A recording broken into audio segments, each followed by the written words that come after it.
नमस्ते। आज रामनवमी है, तो उसके उपलक्ष्य में श्री रामचंद्र भगवान के बारे में कुछ बातें करने की सोच रहा हूँ। श्री रामचंद्र भगवान को हम मर्यादा पुरुषोत्तम कहते हैं और श्री कृष्ण भगवान को हम पूर्ण पुरुषोत्तम कहते हैं। ये दोनों में फ़र्क है। आपने रामायण और महाभारत या तो श्री कृष्ण भगवान का चरित्र देखा होगा, पढ़ा होगा, तो दोनों के स्वभाव में, दोनों के जीवन में बहुत सारा फ़र्क है। श्री राम जो है, हमारे गुरुजी ऐसा कहते हैं कि श्री कृष्ण वो पूर्ण पुरुषोत्तम इसलिए है और पूर्णावतार इसलिए है कि वो केंद्र से, सेंट्रल जिसको रीजन कहते हैं, कि जहाँ पे ईश्वरीय तत्व जो कोई भी है वो जहाँ है वहाँ से श्री कृष्ण भगवान का अवतरण हुआ था, इसलिए उनको पूर्णावतार कहते हैं। और रामचंद्र भगवान का अवतार जो है वो उसके थोड़ा बाहर से हुआ था, इसलिए उनको मर्यादा पुरुषोत्तम कहते हैं। श्री कृष्ण भगवान भगवान की तरह सभी जगह पे व्यवहार करते हैं और रामचंद्र जो है वो मानव की तरह व्यवहार करते हैं। रामावतार में हम सब लोग जानते हैं कि सभी उच्चतम गुणों का, माने वैल्यूज़ का फुल मैनिफेस्टेशन, माने पूर्ण प्रकटीकरण हुआ है।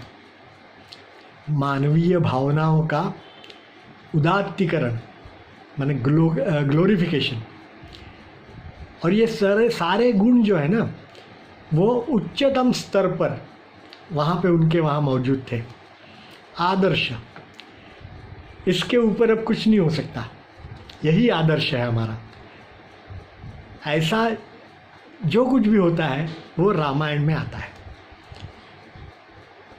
सभी गुणों की यदि बात करें, वैसे ये वीडियो बहुत लंबा नहीं खींचूंगा मैं,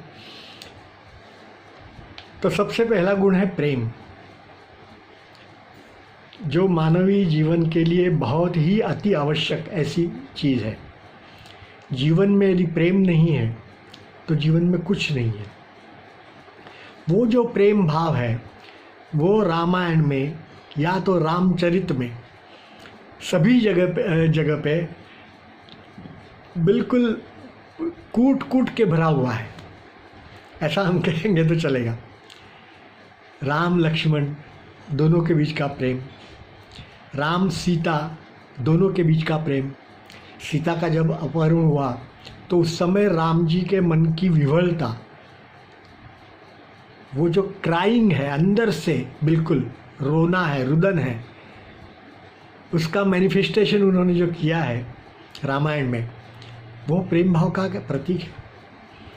सीता जी के बिना राम जी जी नहीं सकते। उसी प्रकार राम और भरत जब उनको लेने के लिए आता है, फिर से अयोध्या में आने के लिए कहने के लिए आते हैं, तो उस समय का जो प्रेम भाव है राम जी के मन का और भरत जी के मन का, दोनों को कहीं भी किसी भी इतिहास के या तो किसी भी दूसरी स्टोरी जिसको कहेंगे, कहानी कहेंगे, कथा कहेंगे, उसमें उसके कोई तुलना नहीं मिलेगी आपको। 14 साल तक भरत जी भी वनवासी की तरह नंदीग्राम में रहते थे, आप सबको मालूम है। मैं ये कुछ नई बात नहीं कह रहा हूँ, मैं इसको थोड़ा सा संक्षिप्त में और एक एक गुण के हिसाब से थोड़ी बातें आपके सामने रखूँगा। उसी तरह से अयोध्या की जनता, भरत के साथ आई हुई अयोध्या की जनता राम जी को लिए बिना वापस नहीं जा रही थी। जनता का कितना प्रेम अपने राजपुत्र के लिए, राजा के लिए।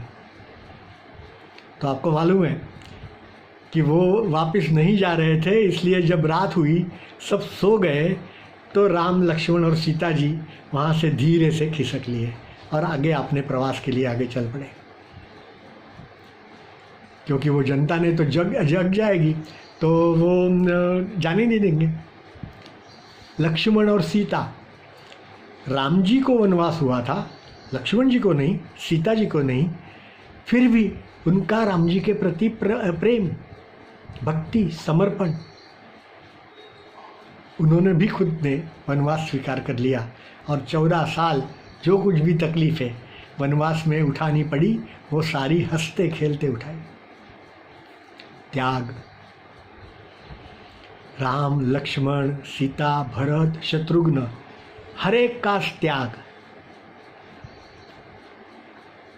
जब ये आया, वचन दिया दशरथ जी ने कि राम जी को जाना पड़ेगा वनवास में, तो तुरंत राम जी ने खुद का जो राजवस्त्र था वो उतार दिया। जो कल सुबह राजा होने वाले थे उसको रात को ही वनवास में जाने का आदेश हुआ और वो उन्होंने किसी भी प्रकार की हिचकिचाहट के बिना मान लिया। त्याग, सब कुछ त्याग दिया। लक्ष्मण ने सब कुछ त्याग दिया। उनकी भी तो राम जी के साथ ही शादी हुई थी, उर्मिला जी उनके साथ थी, लेकिन फिर भी उनको त्याग करके, अपनी माता का त्याग करके और वो राम के साथ हो गए। सीता जी भी राम के साथ हो गई।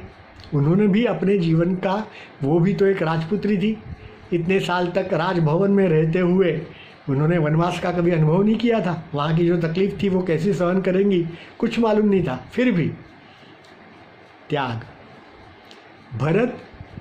भरत जी ने 14 साल तक वनवासी के तौर पर जी करके खुद का त्याग बताया। शत्रुघ्न, वो तो राजभवन में रहते थे, फिर भी वो सोते पलंग पे नहीं थे, नीचे सोते थे। क्यों?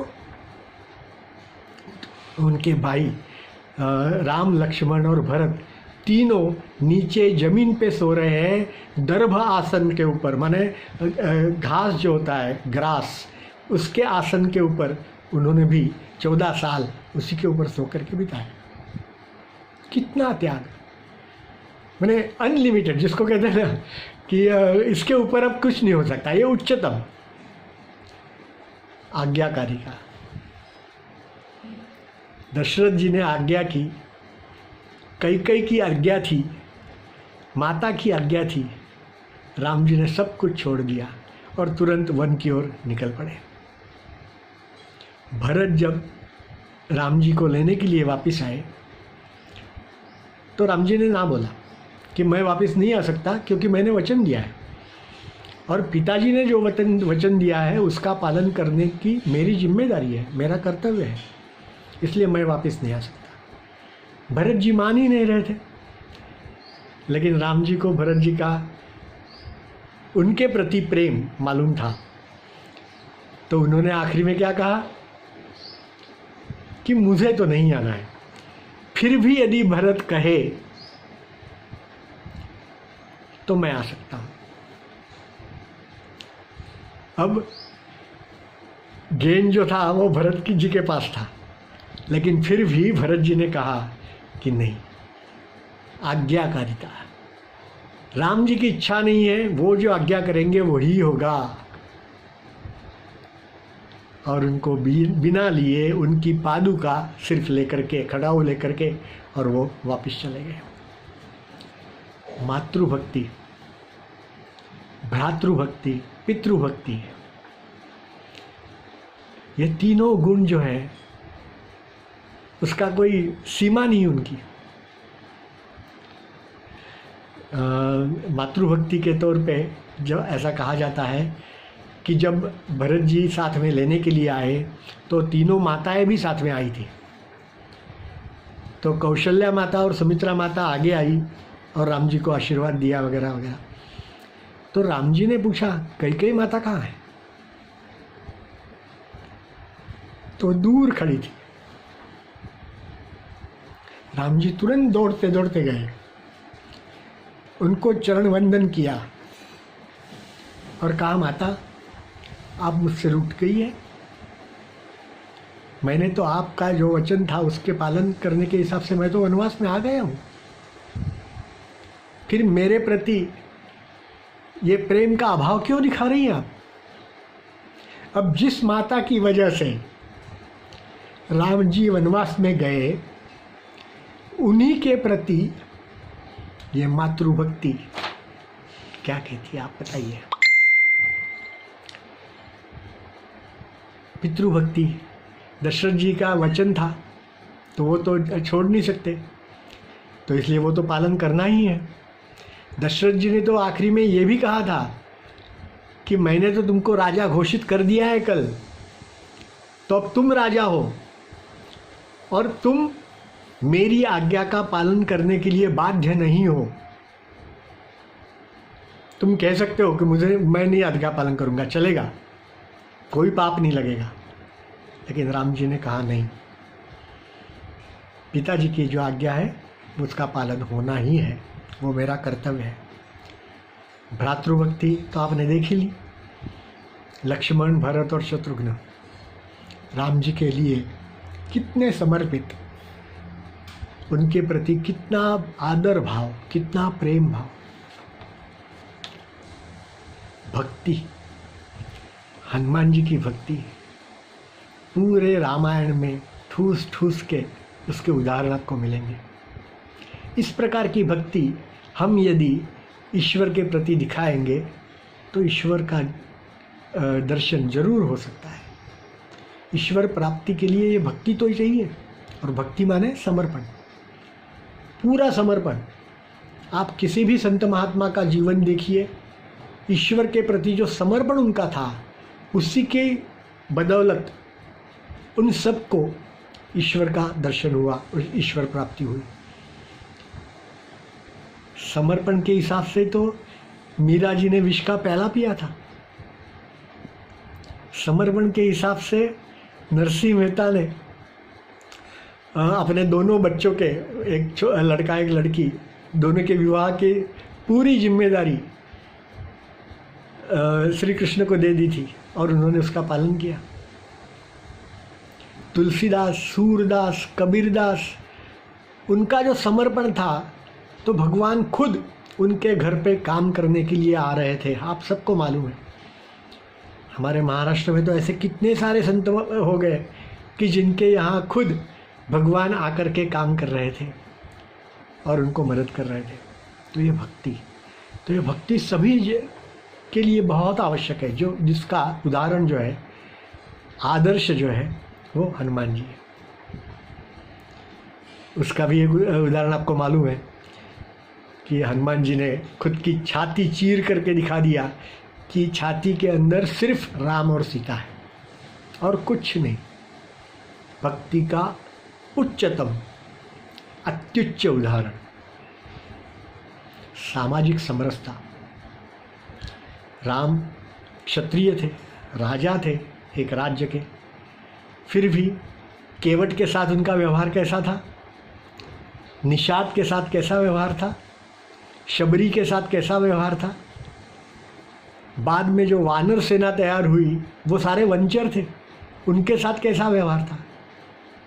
भालू सेना थी, जाम्बुवन जिसके सरदार थे, तो भालुओं के साथ भी उनका क्या व्यवहार था, कैसे व्यवहार था। आप देखिए, सामाजिक समरसता, सभी हम साथ में हैं। हर मानव जो है, कोई ऊंच नीच नहीं है, हर मानव एक ही जात है उसकी, सभी एक ही स्तर पर है। अपने अपने कर्म के हिसाब से वो ऊपर नीचे हो सकते हैं, लेकिन सभी के साथ व्यवहार में प्रेम, आदर, सद्भाव होना ही चाहिए। राम जी ने पूरे जीवन में ये हम सभी को ये सिखाया है। आदर्श राजा, प्रजा को पुत्रवत पालना, प्रजा के कल्याण के लिए हमेशा सोचना, प्रजाहित दक्ष राजा। और इसीलिए तो हम कहते हैं कि राज्य कैसा होना चाहिए, तो राम राज्य होना चाहिए। महात्मा गांधी जी ने भी यही तो कहा है कि उनके सपने में क्या चाहिए, भारत को राम राज्य चाहिए। तो इस प्रकार का आदर्श राजा ये श्री राम ही हो सकते हैं।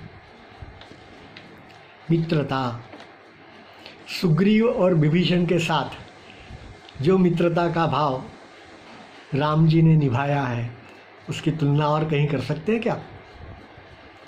विभीषण तो दानव कुल का था, सुग्रीव वनचर था, फिर भी एक बार मित्रता हो गई तो बस उनके लिए ही मेरा जीवन अर्पण है। उनकी रक्षा करना ये मेरा पहला कर्तव्य है। मैंने एक जगह पे तो एक प्रसंग में ऐसा हुआ है कि लक्ष्मण जी के बदले राम जी कहते हैं कि नहीं, मित्रता यह है कि मैं विभीषण जी और सुग्रीव का रक्षण पहला उनका करूँगा, बाद में लक्ष्मण जी का करूँगा। तो ये मित्रता।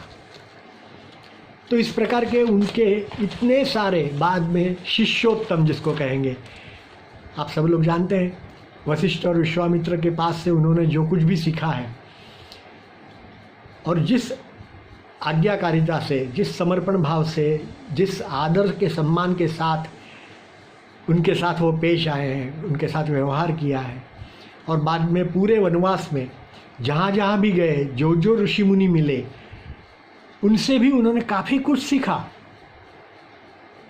एक आदर्श शिष्य कैसे होना चाहिए। और आखिरी में उनका शौर्य, पूरा शौर्य जो है राम रावण युद्ध में पूरा निखर के आया था।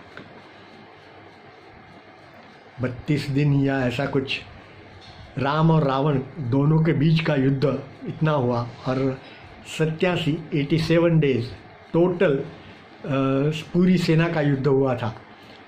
तो उसमें शौर्य और पराक्रम का जो मैनिफेस्टेशन है, प्रकटीकरण है, वो आप जगह जगह पे देख सकते हैं। तो रामायण में राम जी के चरित्र में हम सभी को इस प्रकार से बहुत सारे अलग अलग गुणों का उदात्तीकरण, उसका ग्लोरिफिकेशन दिखता है। और मैंने शुरू में बताया वैसे कि वो अत्युच्च भाव पे, उच्चतम भाव पे, इससे आगे कुछ नहीं हो सकता। तो इस प्रकार का यदि राम जी का चरित्र हम पढ़ें, उसका मनन करें, चिंतन करें, और उसमें से जो कुछ भी हमें हो सकता है हमसे, उसका पालन करें, व्यवहार करें, उस हिसाब से हमारी वाणी, हमारा कर्म उस हिसाब से सुधारें, अच्छा करें। तो मुझे लगता है कि आज की जो रामनवमी है वो हम अच्छी तरह से मनाई हमने, और उसका आज का जो ये दिन है वो हमने सार्थक किया, ऐसा मुझे लगता है। धन्यवाद, बहुत बहुत धन्यवाद। ये वीडियो यदि आपको अच्छा लगे तो कृपा करके इसको आप लाइक करें, और मेरी YouTube चैनल को विलास भोंडे इस नाम से है, उसे सब्सक्राइब करें। खूब खूब धन्यवाद। जय श्री राम, जय श्री राम।